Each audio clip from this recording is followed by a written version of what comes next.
hamparan padang hijau luas Mongolia, angin dingin berhembus tanpa henti, seolah menjadi nyanyian abadi yang mengiringi kehidupan kaum nomaden. Kali ini Kepo membawa kalian melihat kehidupan masyarakat nomaden di padang rumput Mongolia. Ambil posisi ternyaman kalian untuk menikmati perjalanan ini. Mereka hidup sederhana namun penuh kebebasan, berpindah dari satu tempat ke tempat lain, mengikuti jejak musim dan ketersediaan rumput untuk ternak mereka, seperti kuda, unta, kambing, dan sapi. Susu dari hewan-hewan inilah yang menjadi salah satu sumber kehidupan utama. Dari susu, mereka membuat airan, susu fermentasi khas Mongolia, keju kering, hingga mentega, yang bukan hanya menjadi makanan pokok, tetapi juga komoditas untuk dijual.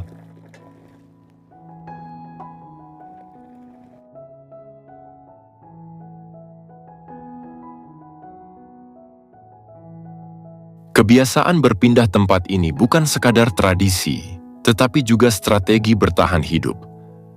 Padang rumput Mongolia sangat bergantung pada musim. Jika satu lahan mulai tandus atau membeku di musim dingin, mereka harus mencari padang baru yang lebih hijau. Musim dingin di padang rumput Mongolia tidak datang serentak di seluruh wilayah. Bayangkan, sebuah negeri yang membentang luas tanpa laut, dikelilingi pegunungan tinggi, gurun yang dingin, dan padang rumput tak berujung. Musim dingin bagaikan gelombang yang bergerak, bukan sekaligus menyelimuti seluruh negeri. Ketika September berakhir, udara mulai berubah di wilayah utara, dekat dengan perbatasan Siberia. Pepohonan mulai menggugurkan daun, dan angin dari taiga membawa hawa dingin pertama. Di sini, salju tipis bisa turun sejak awal Oktober. Pada saat itu, para penggembala di Provinsi Utara mulai memindahkan kawanan hewan mereka ke dataran yang lebih terlindungi, karena mereka tahu musim dingin telah mengetuk pintu.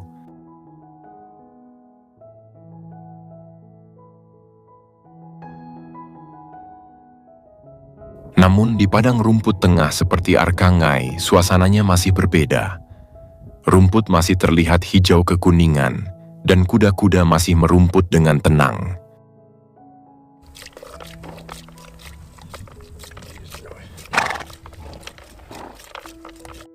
Di wilayah ini, suhu mulai turun drastis pada pertengahan hingga akhir Oktober, tapi salju lebat biasanya baru tiba menjelang awal November.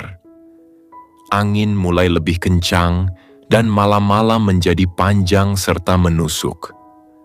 Penggembala mulai bersiap dengan persediaan kayu bakar dan bahan makanan, karena mereka tahu sebentar lagi kehidupan akan berubah total.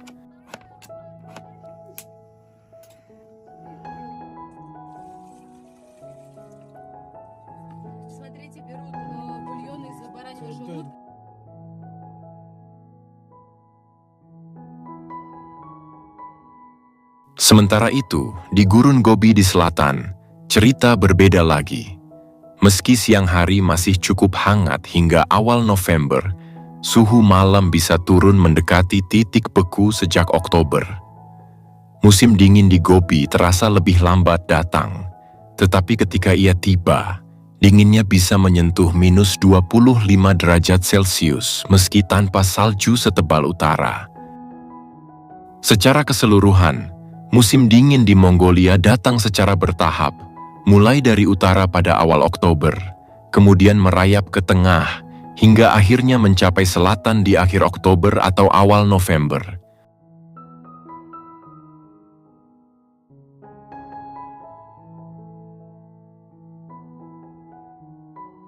Inilah keunikan padang rumput Mongolia, sebuah dunia yang hidup dalam ritme ekstrim, di mana musim dingin tidak datang serentak, tetapi seperti gelombang dingin yang perlahan menelan negeri, membawa tantangan bagi manusia, hewan, dan seluruh kehidupan yang bergantung pada padang rumput luas ini.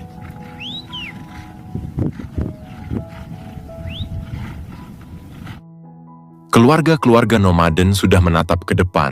Mereka tahu bahwa musim dingin akan datang cepat dan keras.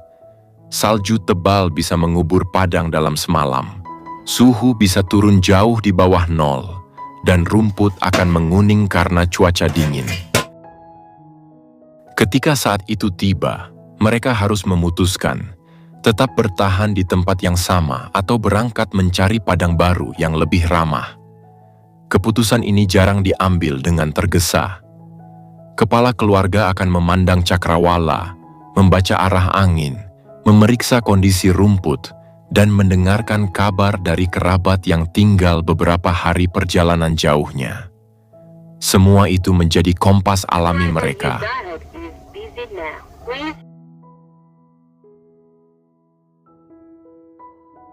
Berpindah bukan perkara sederhana. Ger tenda dibongkar, tiang-tiang kayu dibungkus, kain penutup dilipat rapi, dan semua dimuat ke punggung unta atau ke bak truk tua yang catnya telah memudar dimakan waktu. Perjalanan bisa memakan waktu berhari-hari, melewati sungai, padang luas, bahkan dataran berbatu. Di perjalanan, kehidupan berjalan seperti biasa. Anak-anak belajar dari orang tua mereka, bukan dari buku sekolah. Mereka diajari cara memerah susu, mengikat tali pelana, membaca arah angin, dan mengenali tanda-tanda cuaca. Meski begitu, sebagian anak nomaden kini juga mendapatkan pendidikan formal di sekolah-sekolah asrama di kota, lalu kembali ke keluarga mereka saat musim libur. Kehidupan nomaden masa kini tidak sepenuhnya terputus dari dunia modern. Beberapa di antara mereka sudah menggunakan ponsel satelit, motor, bahkan mobil untuk berpindah tempat, dan jika penyakit serius menyerang, mereka akan menuju kota terdekat untuk mendapatkan perawatan medis modern. Mereka memilih gaya hidup berpindah-pindah hingga usia tua. Bagi mereka, rumah bukanlah bangunan permanen, melainkan tenda bundar yang hangat dan mudah dibongkar pasang. Kepemilikan tanah dan bangunan bukanlah prioritas. Aset terbesar mereka adalah ternak, pengetahuan tentang alam, dan kebebasan untuk bergerak tanpa terikat kepemilikan lahan. Tidak ada pagar atau batas kepemilikan yang kaku. Di padang luas ini, lahan terbuka bagi siapa saja, selama mereka menghormati sesama nomaden dan tidak merusak sumber daya alam. Di tengah padang hijau ini, modernitas memang mulai menyelinap, tetapi jiwa nomaden tetap melekat kuat. Mereka mungkin membawa radio atau menggunakan truk untuk memindahkan barang, namun filosofi hidup bebas di bawah langit terbuka tidak pernah pudar. Bagi mereka, kekayaan sesungguhnya adalah kebebasan yang tak bisa dibeli, kebebasan untuk berpindah, untuk hidup dimanapun rumput tumbuh, dan untuk selalu mengikuti suara angin yang berhembus. Meski dunia di luar terus berubah dengan cepat, kehidupan nomaden tetap berdiri di antara dua dunia. Satu kaki berpijak di tanah tradisi yang berumur ribuan tahun, kaki lain melangkah pelan menuju modernitas.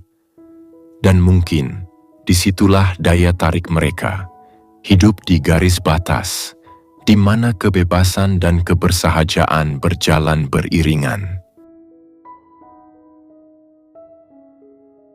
Bagi kaum nomaden Mongolia, berpindah dari satu padang ke padang lain bukan sekadar rutinitas. Itu adalah warisan darah yang mengalir sejak ribuan tahun lalu. Cara hidup mereka adalah cerminan dari perjalanan nenek moyang manusia, ketika peradaban belum mengenal kota, pagar, atau batas negara. Manusia kala itu hidup mengikuti aliran sungai, arah angin, dan jejak binatang buruan, menjelajahi daerah baru demi mencari makanan, air, dan tempat yang lebih aman.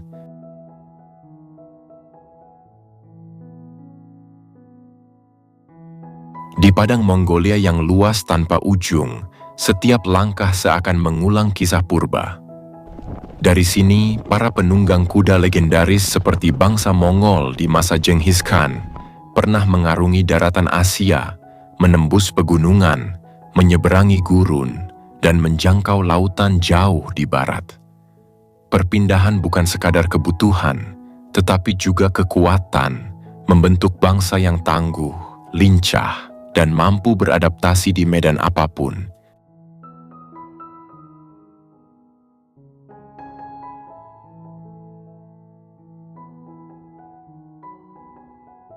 Dahulu para leluhur manusia tidak memiliki tanah permanen.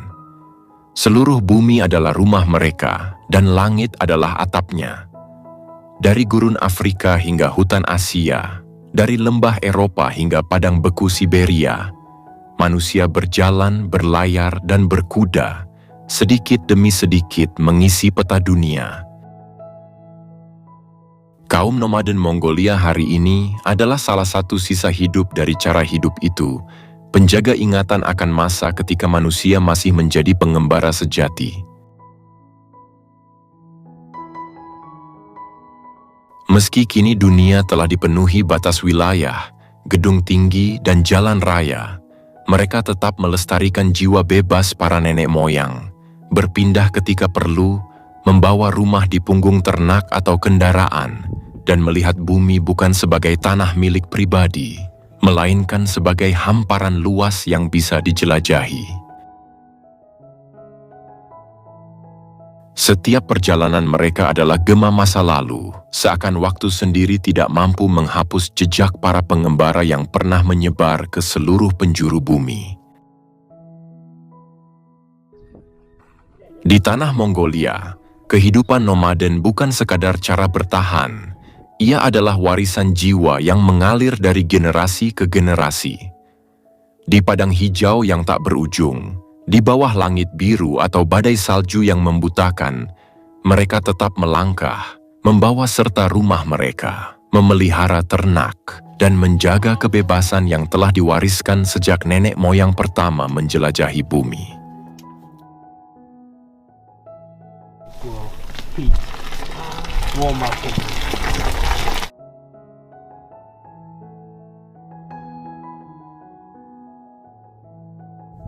Dari musim ke musim, mereka berpindah tanpa meninggalkan jejak permanen, hanya garis samar di rerumputan yang akan hilang tertiup angin. Anak-anak mereka tumbuh dengan pelajaran dari alam, mengenal tanda badai dari bentuk awan, membaca arah dari bintang, dan mengerti bahwa kekayaan sejati bukanlah emas atau batu, melainkan kemampuan untuk hidup selaras dengan tanah, air, dan langit. Dalam dunia yang semakin terikat pada beton dan teknologi, mereka adalah pengingat bahwa manusia pernah hidup bebas, menjelajah tanpa batas, menyatu dengan bumi.